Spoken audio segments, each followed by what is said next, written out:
Hello friends, I'm CA Rashi Maheshwari. Today we'll discuss queries related to e-invoicing. First of all, we'll understand the applicability of e-invoicing. So, if the aggregate turnover of the organization as a whole is more than 50 crores in any preceding financial year starting from 2017-18, then e-invoicing is compulsory. Now, let us understand the meaning of aggregate turnover. Aggregate turnover means includes taxable supplies, maybe intrastate, maybe interstate. Second is exempted supplies, maybe exempted by notification, nil rated and non-taxable supplies, and includes export turnovers, but exclude RCM. Now this turnover, aggregate turnover has to be seen for combinedly for all the units. Say for example, I have three units, one in MP, another in UP and third in Maharashtra. MP has turnover of say 15 crores. UP has turnover of 30 crores and third unit was in Maharashtra. Maharashtra has turnover of 30 crores. So aggregate which goes is 75 crores. Therefore e-invoicing is mandatory and the provisions are applicable. Now, when you raise B2B invoices, supplies to SEZ, export invoices, then compulsorily you have to raise an e-invoice. Otherwise, it will be considered that you have not raised the invoice. Now, documents on which e-invoicing is compulsory.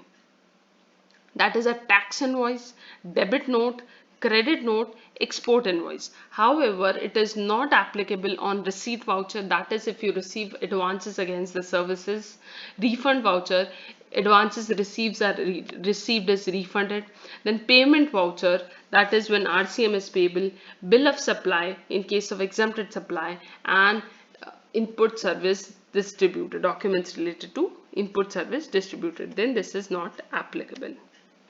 Now, sectors in which e-invoicing is not applicable is SEZ unit, does not include developer, banking company, insurance company, goods transport agencies, passenger transport agencies, multiplexes and cinema admissions.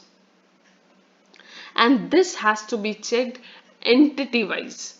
Say for example, goods transport agency provides services of loading, unloading as well. Now, since the main work of the organization is GTA, therefore e-invoicing is not applicable. Now we'll understand the process of e-invoicing.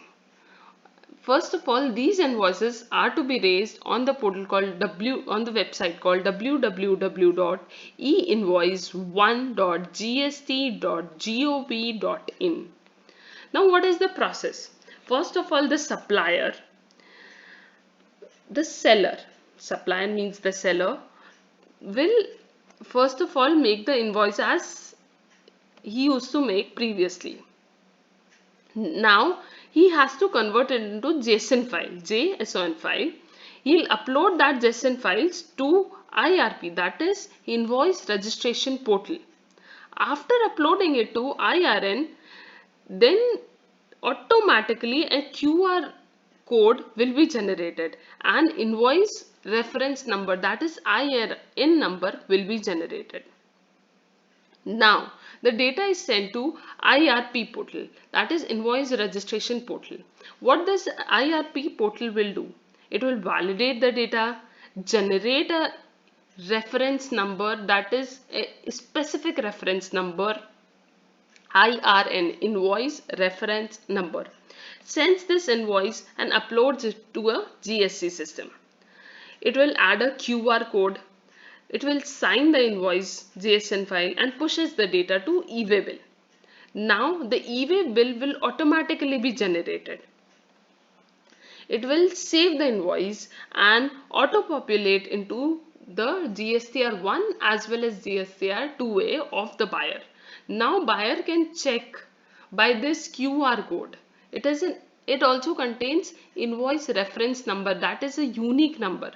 Okay, so buyer can check the genuineness of this document, and if the buyer receives the document on which the person has aggregate turnover of more than 50 crores and he is not raising e-invoice, then in that case buyer even will not be eligible to take the credit, and therefore he'll have to check that the if the if the seller has aggregate turnover of more than 50 crores, he is mandatorily issuing e-invoice. Otherwise, the credit will not be available to the buyer. Now we'll discuss some of the miscellaneous topics, the general queries. Can bulk invoices be issued on the portal? Yes, the bulk invoices can be generated on the portal. Second query, which is people generally do ask generally, is can the invoice be amended on the portal? No, a clear no. It cannot be amended. Partial change is not possible. You have to cancel the invoice and you have to raise a new invoice since it is a pass-through portal. Now, since it is an invoice, people do ask that can company logo be placed somewhere on the invoice? No, no logo can be placed. However, after generation of the IRN, you can customize as per your logo. Now, what is the number of maximum items that can be generated? That is, in an invoice, you can give maximum of 1000 items. So this was, oh, one more thing. Now due to this e-invoicing provision, even the seller and the buyer will have to will have to maintain reconciliation statements, because you have three portals now: e-waybill portal, second is your this e-invoicing portal, and third is your GST common portal. If each and every portal should be in line with each other, so the seller will have to maintain a reconciliation statement for this. Same is the case with buyer. Buyer will be purchasing something from e-invoice portal, the person having aggregate of more than 50 crores, some with less than 50 crores, that is e-invoicing applicable and not applicable. Therefore, in that case, the buyer will even have to maintain the input details and will have to maintain a reconciliation statement of these three portals. Thank you.